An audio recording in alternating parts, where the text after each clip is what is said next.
नमस्कार। शुरू करते हैं क्वेश्चन नंबर 321। इससे पहले 320 क्वेश्चन के वीडियोस 10 वीडियोज करवाए जा चुके हैं। कार्तिक मास की उष्मा, यहाँ आप इसको उमस भी समझ सकते हैं, का संबंध किससे है।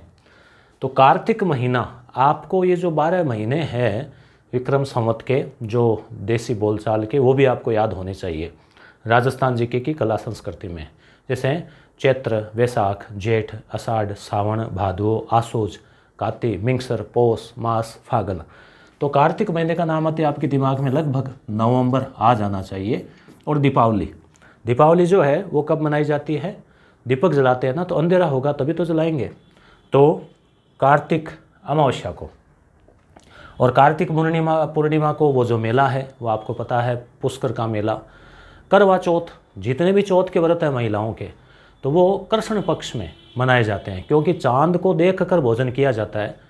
तो जब अंधेरा होगा तभी तो चांद को देखेंगे। अब शुक्ल पक्ष में तो चांद पहले ही दिख जाएगा 6 बजे। तो ऐसी चीज़ें आप थोड़ा सा ऐसे ध्यान में रखें। तो कार्तिक मास का मतलब लगभग जो नवंबर के आसपास का महीना है, उस समय भी बहुत उमस होती है। जैसे इन दिनों उमस होती है। उमस का मतलब वातावरण के अंदर नमी है और गर्मी भी है। तो क्या होता है, पसीना सूखता नहीं है। अगर वातावरण में नमी नहीं है ना, जैसे मान लो मई जून में, तो पसीना सूख जाता है। मगर बारिश भी हो गई तो वातावरण में वायु में नमी है और गर्मी भी है, तो होती है उमस, और उस उमस में हालत ख़राब होती है। तो ऐसी उमस अपने एक तो जुलाई अगस्त इन दिनों भी, और एक नवंबर में भी, अक्टूबर नवंबर में भी देखने को मिलती है। तो ये क्यों होती है? तो इसका कारण है मानसून का निवर्तन। निवर्तन का मतलब लौटना। तो जब मानसून लौटता है, तो लौटते समय एक तो आप याद रखना, तमिलनाडु के तट पर लौटते हुए मानसून से वर्षा होती है। दूसरी चीज़ कि मानसून का जो लौटना है वो नवंबर दिसंबर के आसपास, अक्टूबर नवंबर में होता है। तो नवंबर के आसपास उमस भी होती है। ये रीट के लिए विशेष उपयोगी है और अन्य एग्जाम्स के लिए भी उपयोगी है। जो विद्यार्थी आज ही वीडियो देख रहे हैं उनको बता दूं कि 320 क्वेश्चन के 10 वीडियोज़ पहले लगाए जा चुके हैं। NCERT 6 से 12 से संजय पाल सर ने एक क्वेश्चन तैयार किए हैं। इनकी कंप्लीट PDF, NCERT के नोट्स, रीट के ओल्ड पेपर टॉपिक वाइज सारे SS, मनोविज्ञान, हिंदी, संस्कृत, अंग्रेजी, शिक्षण विधियाँ सब कंप्लीट 2324 PDF जो है मात्र 95 के कोर्स में आपको यस गुरु ऐप पर मिल जाएगी, चिराग नाम के, रीट के नाम के कोर्स में। लिंक एप्लीकेशन का दिया गया है। भारत में 16 वन कहाँ नहीं पाए जाते। देखो, कहाँ पाए जाते हैं, नहीं पाए जाते, इन चीज़ों का आप अंडरलाइन किया करें। जब भी आप एग्जाम में पेपर देते हो, ओमार भरते हो, तो इन चीज़ों को खास गौर किया करें। नहीं है पूछा है कि है पूछा है, सत्य पूछा है कि असत्य पूछा है। तो अन्नामलाई पहाड़ियाँ, पालनी पहाड़ियाँ, विंध्याचल पहाड़ियाँ, नीलगिरी पहाड़ियाँ। अब मान लीजिए आपको ये पता नहीं है 16 क्या है, तो भी आप ये ऑप्शन देखिए कि अन्नामलाई, नीलगिरी, ये दोनों तो दक्षिण में है, दोनों पास पास ही है। पालनी ये भी दक्षिण में है। अब विंध्याचल, तो ये दक्षिण में नहीं है। ये विंध्याचल पहाड़ियाँ तो भारत को वैसे भौतिक रूप से 2 भागों में डिवाइड करती है विंध्याचल पहाड़ियाँ। तो विंध्याचल पहाड़ियाँ में नहीं पाए जाते, बाकी जगह पाए जाते हैं। सुमेलित का चयन करें। वन्य प्राणी अधिनियम, तो वन्य जीव अधिनियम, उनकी सुरक्षा के लिए पहली बार क्या ये बना, पहली बार बना, इससे पहले नहीं था, 1972। तो ये सही है। Project elephant 1992, project tiger 1973। तो यहाँ पर हो जाएगा सभी सुमेलित है। ठीक है। असुमेलित को चुने। राष्ट्रीय उद्यान और राज्य: संजय गांधी महाराष्ट्र, गुइंडी तमिलनाडु, रणथंबोर राजस्थान, बांदीपुर केरल। तो कौन सा असुमेलित है? तो देखो, एक ऑप्शन को तो आप हटाई दो, ये तो पता है रणथंबोर राजस्थान। अब 3, अब यहाँ पे देखिए, संजय गांधी महाराष्ट्र ये सही है। गुइंडी तमिलनाडु, गुइंडी को देखो, एक मैं तमिलनाडु का जब भी कोई बताता हूँ तो मैं एक लाडू से आपको ट्रिक याद करवाता हूँ। लाडू, लाडू मतलब लड्डू, लाडू ऐसे खाते हैं ना लाडू, तो लड्डू से। तो गुइंडी मतलब गूंद के लड्डू। ठीक है, तो ये वहाँ पे याद हो जाएगा आपको। बांदीपुर, बांदीपुर केरल में नहीं है, बांदीपुर है कर्नाटक में। ठीक है, एक तो कर्नाटक के 2-3 मैंने याद करवाए थे, कॉफ़ी, मूड टकाटक हो जाता है कर्नाटक। एक जैसे बांदीपुर, बांदीपुर मतलब जैसे कोई बंदी होता है, बंदी, बंदी व्यक्ति क्या करता है, उसको बंदिश में है तो वो नाटक करेगा, कर्नाटक। ठीक है, ऐसे कोई ट्रिक से आप ऐसे चीज़ों को याद रख सकते हो। अब देखो ये अगला प्रश्न, ये विशेष प्रकार के भौमिक और तटीय पारिस्थितिकी तंत्र है जिसे यूनेस्को के मानव और जैवमंडल प्रोग्राम के अंतर्गत मान्यता प्राप्त है। उपयुक्त विवरण किससे संबंधित है, बताइए। पक्षी अभ्यारण्य, नेशनल पार्क, जैवमंडल या वन्य जीव अभ्यारण्य, बताइए क्या उत्तर होगा इसका। तो इसका उत्तर होगा मित्रों जैवमंडल निचय, जैवमंडल निचय जो जैवमंडल प्रोग्राम के अंतर्गत मान्यता प्राप्त है। असत्य कथन को चुने। संकटापन्न जीव समुद्री गाय मन्नार की खाड़ी में पाई जाती है, सही है क्या, देख लेना आप।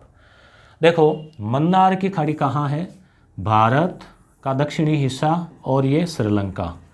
तो ये जो बीच में जो खाड़ी है ना, खाड़ी का मतलब कि समुद्र का पानी ज़मीन पे आ जाए तो वो खाड़ी कहते हैं, जैसे बंगाल की खाड़ी, वहाँ पहले ज़मीन थी, पानी ऊपर आ गया समुद्र का। तो ये वाला जो इलाका है पाक जल डमरू और वो जो पानी है वो खाड़ी, मन्नार की खाड़ी। तो समुद्री गाय वहाँ पाई जाती है, ये सही है। अगस्त्य मलाई जैवमंडल नीचे उत्तराखंड में फैला है। वेदानथंगल पक्षी अभयारण्य तमिलनाडु में है। बीज बचाओ आंदोलन का संबंध उत्तराखंड से है। तो बताइए इसका क्या उत्तर होगा। तो इसका उत्तर ये हो जाएगा, अगस्त्य मलाई जैवमंडल निचय उत्तराखंड में नहीं है। ये आपको नाम से पता चल गया, ये मलाई मुलुई ऐसे नाम आ गए ना, जैसे अन्नामलाई, अन्नाईमुड़ी, तो ये साउथ के नाम है। तो ये साउथ में है, पहला तो ये क्लियर हो गया। अब साउथ में कहाँ है, तो वही वापस लाडू देख लो, लाडू मलाई वाले लाडू, ठीक है ना।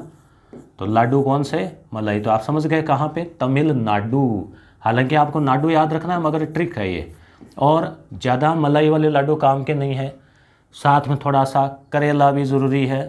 तो केरल और तमिलनाडु ऐसे आप ट्रिक से याद रख सकते हैं। वेदानथंगल सही है, ये सही है। असत्य कथन को चुने। बताओ हीराकुंड बांध चंबल नदी पर बना हुआ है। अब ये क्या होते हैं, ये जो प्रश्न होते हैं ना कथन वाले, इनमें ये सारे सकारात्मक में होते हैं। जवाहरलाल नेहरू ने बहुउद्देशीय परियोजनाओं को आधुनिक भारत के मंदिर कहा है। तो सकारात्मक में क्या होता है कि हम जल्दबाजी में पढ़ते हैं तो हमारी सोच भी सकारात्मक बन जाती है और हम उसको सही मान लेते हैं। तो ध्यान रखना इन चीज़ों में। भाखड़ा नांगल परियोजना सतलज नदी पर है। सरदार सरोवर परियोजना से लाभान्वित होने वाले राज्य राजस्थान, गुजरात, महाराष्ट्र और मध्य प्रदेश है। तो बताइए सही है क्या, कौन सा सही नहीं है इसमें। तो देखो सरदार सरोवर परियोजना, सरदार या सरोवर 4 अक्षर है, तो इसमें लाभान्वित होने वाले राज्य भी 4 है, याद रखना आप, 4 राज्य है। राजस्थान में जालोर, बाड़मेर, वो तो है ही इसमें। गुजरात में है ही, महाराष्ट्र और मध्य प्रदेश, ये 4 है, याद रखना। भाखड़ा नांगल सतलज नदी पर है, जैसे इसको आप भाखड़ा को सतलज, जैसे भास्कर सूर्य को कहते हैं ना, तो भास्कर, हालांकि आधा सा होता है वो, तो आप भाखड़ा सतलज ऐसे कोई भी ट्रिक, जवाहरलाल नेहरू ने इनको कहा ही था। और हीराकुंड, तो ये भी सही था। हीराकुंड बांध जो है ये चंबल नदी पर नहीं है, तो ये उत्तर हो जाएगा इसका। तो कौन सी नदी पर है बताओ भैया आप। तो देखो हीरो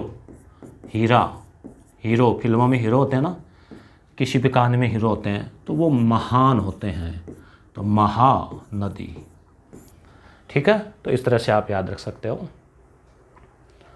आगे, बहुउद्देशीय परियोजनाओं से संबंधित असंगत विकल्प को चुनिए। बहुउद्देशीय परियोजना यानी नदियों के ऊपर बनी होती है, जिनके कई प्रकार के उद्देश्य होते हैं। बिजली बनाना, पानी पीने के लिए, ठीक है, उसके अलावा पर्यटन है, सिंचाई है, तो बहुउद्देशीय नाम हो गया इनका। दामोदर घाटी परियोजना, तो दामोदर नदी को पश्चिमी बंगाल का शोक कहते हैं वैसे। तो ये भाखड़ा नांगल परियोजना, चंबल परियोजना और टिहरी बांध परियोजना। तो कौन सा आपको इसमें सही नहीं लग रहा, बताइए, आज तो बता ही दीजिए। तो दामोदर घाटी जो है ये सही है। दामोदर को पश्चिमी बंगाल का शोक कहते हैं, तो उस परियोजना से पास में जो राज्य होता है वो भी लगभग लाभान्वित होता है। भाखड़ा, इससे राजस्थान में आती है बिजली, पंजाब और हरियाणा। सतलज नदी, चंबल परियोजना, तो चंबल जो है इसमें देखिए आपको पता है राजस्थान में ये चंबल नदी प्रवेश करती है। राजस्थान का मैप बनाना है तो आसानी है, कोई दिक्कत नहीं, ठीक है। तो अब चंबल नदी आती है, आपको याद आ गया होगा, थोड़ी नदी भी याद हो जाए आपको, इधर से आएगी चंबल नदी, ठीक है, ऐसे ऐसे जाती है। तो चंबल नदी से मध्य प्रदेश के महू से निकलती है। तो इसमें देखो एक तो मध्य प्रदेश हो गया, एक राजस्थान हो गया, यूपी में इसका है नहीं, ऑप्शन में भी नहीं है भी नहीं। तो फिर महाराष्ट्र, तो इससे पहले गुजरात पड़ा, फिर महाराष्ट्र, तो इतनी दूर तो संभव ही नहीं है, तो ये कट जाएगा, ठीक है। और तो ये यहाँ पे ऑप्शन हो जाएगा गलत। और टिहरी बांध उत्तराखंड में है, कौन सी नदी पे है, तो आप याद रखो भाटी, राजस्थान में भाटी राजवंश पढ़ते हैं ना, तो भागीरथी, टी मतलब टिहरी, तो नदी है भागीरथी नदी पर बना हुआ है ये उत्तराखंड में टिहरी बांध। लोह इस्पात उद्योग में कच्चे माल के रूप में किस खनिज का उपयोग नहीं किया जाता? लोहा है, उसको पिघलाते हैं, गर्म करते हैं, ढलवा लोहा तैयार करते हैं, तो कई चीज़ें इस प्रक्रिया में आती है। जैसे कोकिंग कोल, कोल मतलब कोयला, तो कोयला तो चाहिएगा ही, उसी से उसको गर्म करेंगे। चूना पत्थर की भी आवश्यकता होगी, लोह अयस्क भी चाहिएगा। सिलिका, सिलिका तो ये बालू रेत में पाई जाती है, मिट्टी के कण, तो इसकी आवश्यकता नहीं होती।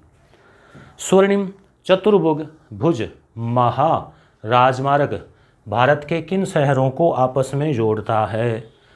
तो देखो भारत का मैप बना लेते हैं, आप तब तक अपने दिमाग में इस्तेमाल करो इन चीज़ों को कि कौन सा होगा यहाँ पे, क्या उत्तर होगा इसका, ठीक है। अब स्वर्णिम चतुर्भुज, तो इसमें देखिए 4 है, दिल्ली, मुंबई, कोलकाता, चेन्नई।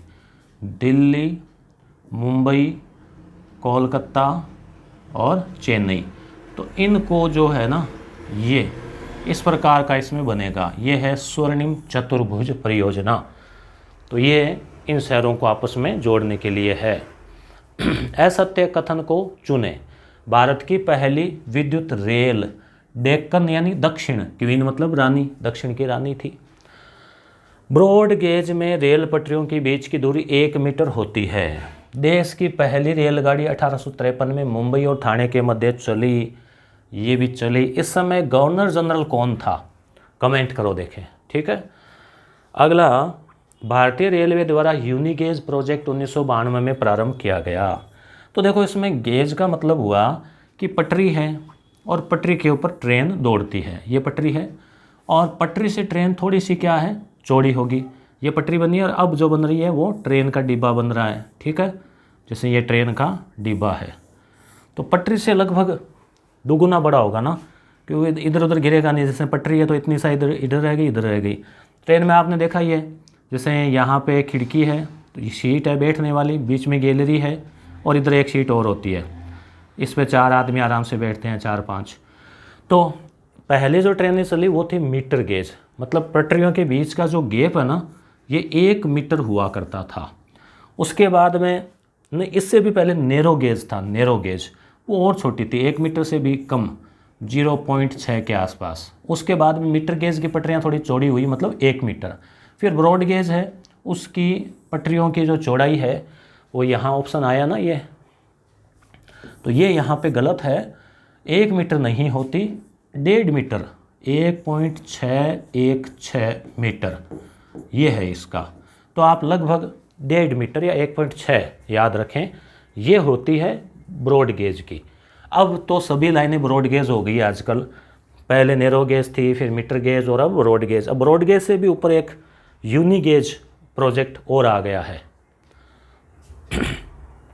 लॉर्ड डलहौजी के समय भारत में पहली बार रेल शुरू हुई थी, ये है राष्ट्रीय जलमार्ग। अब आप बताओ, देखें जलमार्ग भी होते हैं, मतलब नदियां हैं या कोई बड़ी झीलें हैं, उनको आपस में जोड़ के नदियों के माध्यम से व्यापार वगैरह आदि किया जाता है। तो राष्ट्रीय जलमार्ग संख्या 1 हल्दिया इलाहाबाद सही है, याद रखना। जलमार्ग संख्या 2 सदिया धुबरी सही है। जलमार्ग संख्या 3 कोल्लम और कांडला। जलमार्ग संख्या 4, तो इनमें से कौन सा सही नहीं है बताओ। तो ये भी सही है, तो ये उत्तर हो जाएगा। इसमें देखो सही क्या होगा, ये जो उद्योग मंडल, ये यहाँ लिख रखा है मैंने, जो 3 नंबर है ना, इसमें कोल्लम कांडला की बजाय उद्योग मंडल और चपकारा नहर, अभी थोड़े से अटपटे से नाम है, आप थोड़ा इनको रट लेना, इनके बीच में गुजरती है। उद्योग मंडल और चपकारा नहर के बीच में ये गुजरता है। कौन सा प्राकृतिक पोताश्रय, पोताश्रय मतलब पत्तन भी बोलते हैं इसको, नहीं है, प्राकृतिक नहीं है, बताइए इसमें। तो प्राकृतिक का मतलब ये हो गया कि जो समुद्र के किनारे हैं और प्राकृतिक रूप से ही वहाँ से जहाज़ें जा सकती है। तो विशाखापत्तनम एपी आंध्र प्रदेश, मुंबई पत्तन, कोच्चि पत्तन केरल, ये तो प्राकृतिक है। चेन्नई जो है ना, कोई बंदरगाह नहीं है और न ही प्राकृतिक है। कौन सा कथन सही नहीं है? विशाखापट्टनम एक प्राकृतिक बंदरगाह है, डाल्फिनोज यहीं स्थित है, सही है। केरल में स्थित पारदीप या पारादीप द्वीप ऐसा नाम आता है, लोहे अयस्क का निर्यात करता है। कांडला, जिसका अब नाम दीनदयाल हो गया, कच्छ की खाड़ी के सिरे पर स्थित एक जवारीय बंदरगाह है। कच्छ की खाड़ी आप याद रखना, खंबात की खाड़ी और कच्छ की खाड़ी, जो गुजरात आप इस प्रकार से देखते हैं ना, तो पहले है कच्छ, उसके बाद में है खंबात, जैसे लूनी नदी कच्छ के रण में गिरती है, याद रखना। तो ये भी सही है, ये सही नहीं है। तो ये सही क्या होगा? केरल में नहीं है पारादीप, कहाँ पे है बताओ? कांडला पत्तन गुजरात में है, स्वतंत्रता प्राप्ति के बाद पहले पत्तन के रूप में विकसित किया गया। तो पारादीप कहाँ पर है? उड़ीसा, उड़ीसा में है पारादीप बंदरगाह है, ओडिशा बोल सकते हैं अब आप इसको। किस राज्य, ये प्रश्न संख्या वैसे 335 अब तक कुल 350 प्रश्नों के 11 वीडियो, 11वां वीडियो है, एनसीईआरटी के हैं, रीट के लिए उपयोगी है। इनका एक कमेंट वीडियो भी जो 3 से 4 घंटे का होगा बनाकर लगा देंगे, ताकि आप उसको, अगर सारे वीडियोस नहीं मिले, हालांकि लिंक है प्ले लिस्ट का, फिर भी नहीं मिले तो आप उसको और देख लेना, ठीक है। पीडीएफ इसकी टेलीग्राम पे मैं डालता हूँ 30-30 क्वेश्चन की।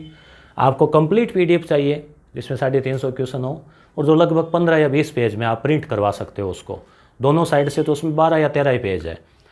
तो ये है, नोट्स है, वो सब आपको यस गुरु एप्लीकेशन पर मिल जाएंगे। किस राज्य की जनसंख्या 2001 की तुलना में 2011 में कम हुई थी?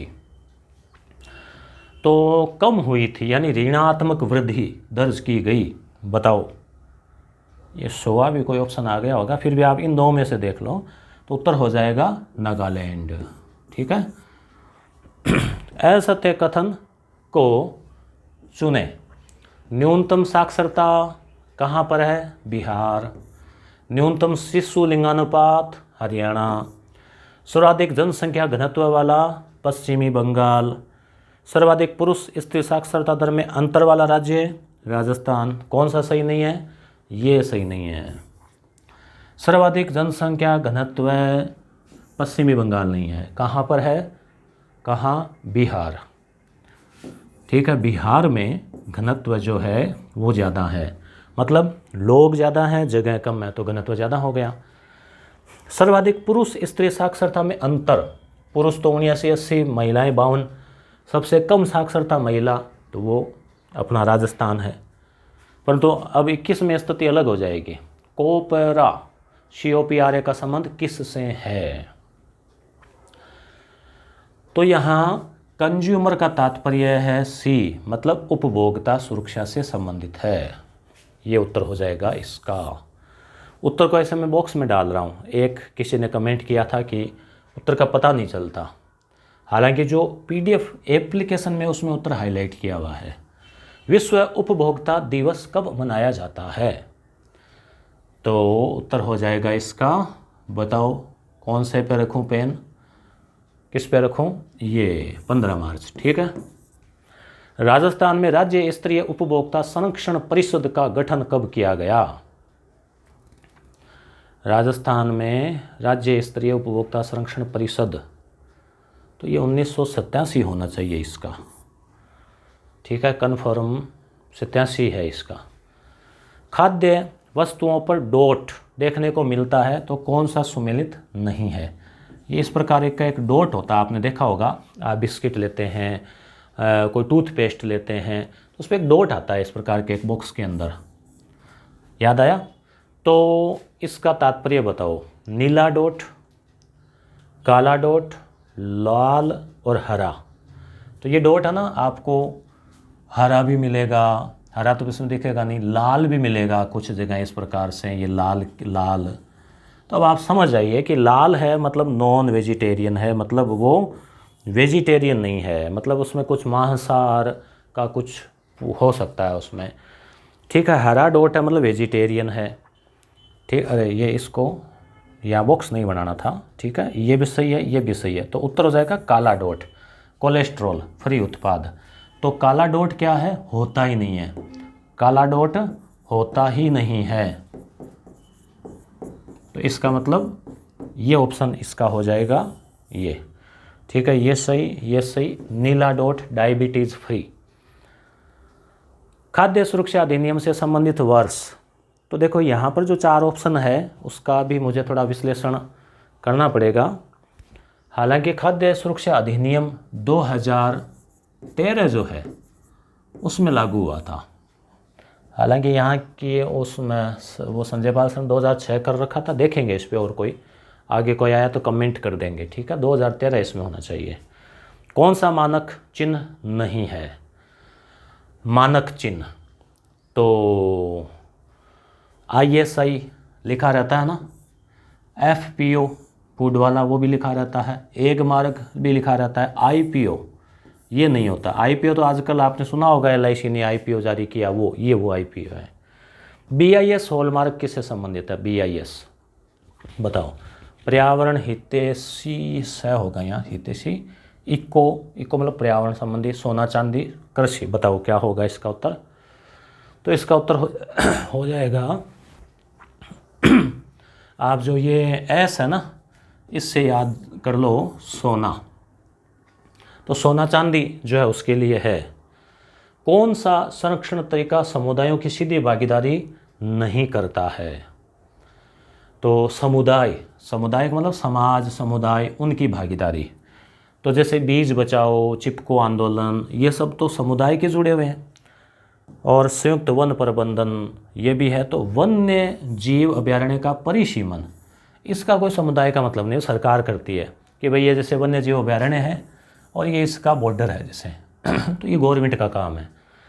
प्राकृतिक वनस्पति जात और प्राणी जात के ह्रास, मतलब उसका पतन, गिरने का प्रमुख कारण नहीं है। भाई प्राकृतिक वनस्पति है, पेड़ पौधे हैं, वन्य जीव है, उनका नुकसान हो रहा है, दिनों दिन कम हो रहे हैं। तो कौन सा कारण? कृषि का प्रसार, इससे तो हो ही रहा है ना, वन कट रहे हैं। पशुचारण और ईंधन लकड़ी, बड़ी विकास परियोजनाएं, इससे भी होता है। तीव्र औद्योगिकरण, शहरीकरण, वही बात है। तो ये नहीं है भाई। पशु अगर चरते हैं तो हालांकि थोड़ा बहुत कोई नुकसान होता है, मगर पशु तो घास फूस चरते हैं, कोई पेड़ पौधों को कोई ज़्यादा नुकसान नहीं होता। ईंधन की लकड़ी काटते हैं तो वो भी सूखी लकड़ी काटते हैं, तो इससे भी कोई उतना नुकसान नहीं होता कि वन्य जीवों को और को, क्योंकि तो हल्की फुल्की ईंधन लकड़ी होती है जो आदिवासी क्षेत्र में आदिवासी काटते हैं। तो बड़े पैमाने पर यह होगा। ब्रंटलैंड आयोग रिपोर्ट का संबंध किससे है? तो ये जो है सतत विकास, इसका उत्तर हो जाएगा सस्टेनेबल डेवलपमेंट। एजेंडा 21 घोषणा का संबंध किस सम्मेलन से है? इसमें भी क्या है? सतत विकास की बातें कही गई है। तो बताइए किससे होगा, क्या उत्तर होगा इसका? जिनेवा 2 बार आ गया, मॉन्ट्रियल आ गया, पृथ्वी। तो ये होगा उत्तर पृथ्वी शिखर सम्मेलन। रियो डी जेनेरो जो कि ब्राज़ील में है, वहाँ पर हुआ था। इसको पृथ्वी सम्मेलन भी कहते हैं 1992 में। तो इसका उत्तर ये हो जाएगा। कौन सा प्रदेश प्राचीन गोंडवाना भूभाग से संबंधित है? गोंडवाना लैंड, अंगारा लैंड, याद होगा आपको, पृथ्वी के 2 बड़े महाद्वीप थे। तो गोंडवाना भूभाग से संबंधित है। तो अपने जो दक्षिण का पठार है, दक्कन का पठार, लावा पठार, वो है। हिमालय नया है, गंगा मैदान नया है, मरुस्थल का संबंध उससे है नहीं। ग्राम सभा, ग्राम सभा क्या होती है? गांव में, ग्राम पंचायत में जितने भी 18 वर्ष से ऊपर के मतदाता है, जिनका नाम की वोटर लिस्ट में है, पंजीकृत मतदाता, उन सभी को ग्राम सभा कहते हैं। आप ये मत सोचना कि कोई गिने चुने 10, 20, 50 लोग होंगे, नहीं, सारे गांव के वोटर ग्राम सभा में आ जाएंगे। तो उल्लेख कहाँ है? 243A में है। न्यायिक समीक्षा, आपने सुना है ना, न्यायिक पुनरावलोकन शब्द का अर्थ क्या है? तो इस शब्द का अर्थ है, ये जो बड़ा ऑप्शन है वो, संसद द्वारा पारित कानून की न्यायालय के द्वारा संवैधानिकता की जांच करना कि संविधान के अनुसार है या नहीं है। और ये संयुक्त राज्य अमेरिका से लिया गया है। ये PDF आपको टेलीग्राम चैनल पे मिलेगी। अभी मैं आपसे एक चर्चा करने वाला हूँ कि अब ये 350 क्वेश्चन तो अपने पूरे हो गए।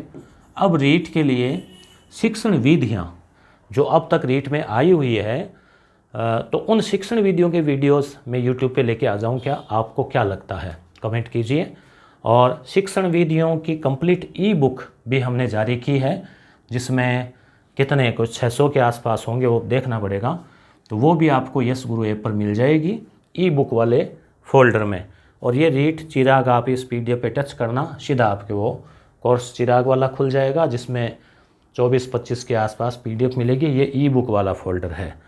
तो यहाँ पर 350 वीडियो, 350 सवाल जो है वो कंप्लीट होते हैं। वीडियो तो 1000 से ज़्यादा इस चैनल पे हो गए हैं। बीच में एक थोड़ा सा पारिवारिक कारणों से, फैमिली इश्यूज की वजह से 4-5 दिन बाधित रहा, नहीं तो अभी तक ये कब का कंप्लीट हो जाता। तो 1 महीना बचा है रीट के लिए। जुट जाइए, डटे रहिए। धन्यवाद।